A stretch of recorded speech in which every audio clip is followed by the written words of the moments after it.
The Tao of Self-Confidence, Episode 524. Welcome to the Tao of Self-Confidence, where I share stories of amazing women who have discovered their inner journey to self-confidence. Visit our website at thetaoofselfconfidence.com. Your inner journey to self-confidence awaits. Well, hello friend. Welcome to the Tao of Self-Confidence, where I share stories of amazing women who have discovered their inner journey to self-confidence. I'm your host today, Sheena Yap Chan, and today I have a phenomenal lady on the show today. She's a Tokyo blogger, model, and DJ, and I'm really excited to have her on and share her story with us today on self-confidence. So without further ado, I'm going to introduce you to Samantha Mariko. Samantha, how are you today? Maybe you can fill in a little bit more about yourself to our listeners. Hi guys, thanks you so much for having me on the show. My name is Samantha Mariko and I'm a blogger, model, and DJ, currently based in Tokyo, and I'm originally from Southern California. Awesome. Well, thanks for sharing that. And Samantha, what's your cultural background? So I'm half Japanese. My father is Caucasian and my mother is Japanese. So I had like a pretty interesting background like growing up. I grew up in Southern California, but since I don't know, my mom was home all the time. She's the one that taught me Japanese. She enrolled me in Japanese school, and she taught me a lot about Japanese culture, which I really appreciate now as an adult. Now that I'm based in Tokyo, obviously it's really helpful that I can speak fluent Japanese. It helps me with my work, communicating with people, because in Japan, not a lot of people speak English even now. Thanks for sharing that. And I was recently in Japan, so yeah, I can totally understand trying to, take the subway and everything's in Japanese. It's quite an adventure, but thanks for sharing that. And Samantha, what's your favorite self-confidence quote? May your choices reflect your hopes, not your fears. Don't be scared about trying new things, especially when you're young. Being scared isn't really going to help, is I guess what this quote is trying to say. For me, I was always a shy person. I was scared to try new things, but as I got older, I realized that really wasn't going to help me. And I'm glad even now I'm still trying to get over the fear of trying new things, but I'm getting a lot better at it. So, yeah, I like, short and to the point quotes like that. Awesome. Well, thanks for sharing that great quote. And in your own words, how do you define self-confidence?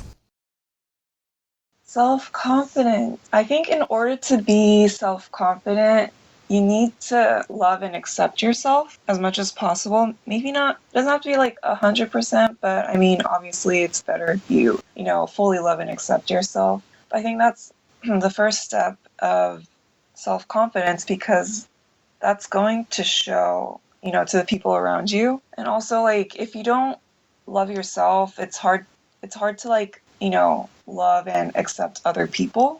And I think that really is connected to being self-confident.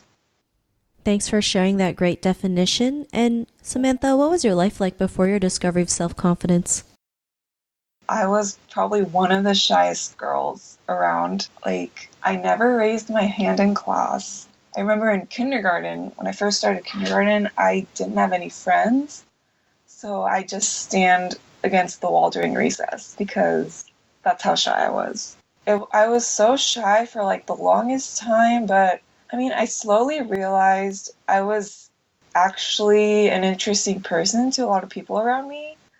And that slowly helped me get out of my shell. And I think starting the modeling and blogging was that big step for me. And then moving to Japan. I guess people see me as unique out here, and putting myself out there, online, even in person, it just really helped me get over my, shyness. I'm still shy, but not as shy as I used to be. Awesome. Well, thanks for sharing that. And, sometimes when you put yourself out there, it's just amazing what you're capable of and the outcome of it, right? Sometimes you just surprise yourself. I mean, especially moving to a different country, a different continent. I mean, it makes you realize, you can adapt to anything if you really choose to. And, because of the things you've done, what's your life been like now? It's more interesting. If I had stayed in LA, OC, I would probably be leading a more, I don't know, I don't want to say boring, but something close to boring life.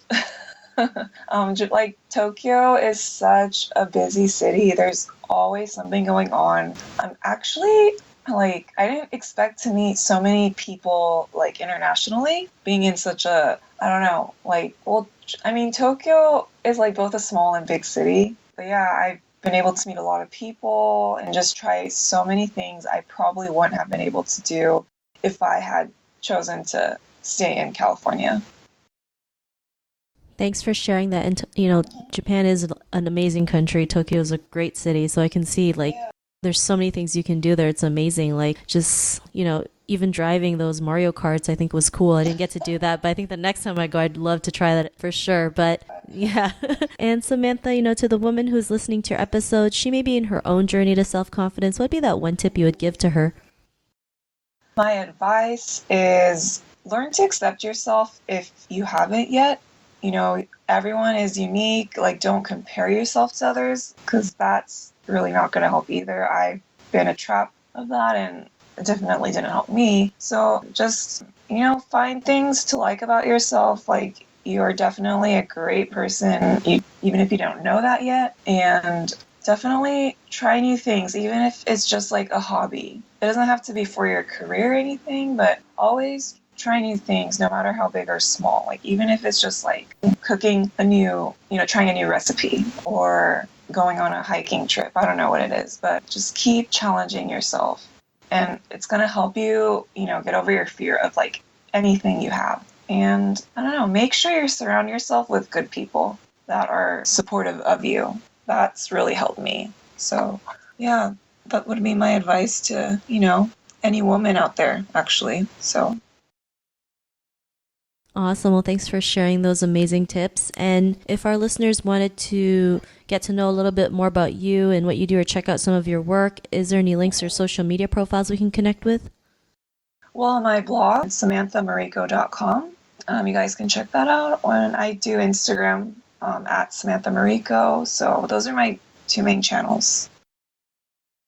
Thanks for sharing that. And to our listeners, if you want to connect with Samantha, you can also head on over to the taoofselfconfidence.com and search for Samantha's name. Her show notes will pop up along with everything else that we talked about. And I just really want to thank Samantha for taking the time to share her story and tips with us on self-confidence. So thank you so much, Samantha. Thank you so much for having me. Not a problem. It was really great having you on the show. And to our listeners, be on the lookout for another new episode of another amazing woman's journey to self-confidence. And we'll talk to you soon. Bye for now. Thank you for tuning in to another amazing episode of the Tao of Self-Confidence. Please subscribe to the show on Apple Podcasts or Spotify to get your daily boost of confidence.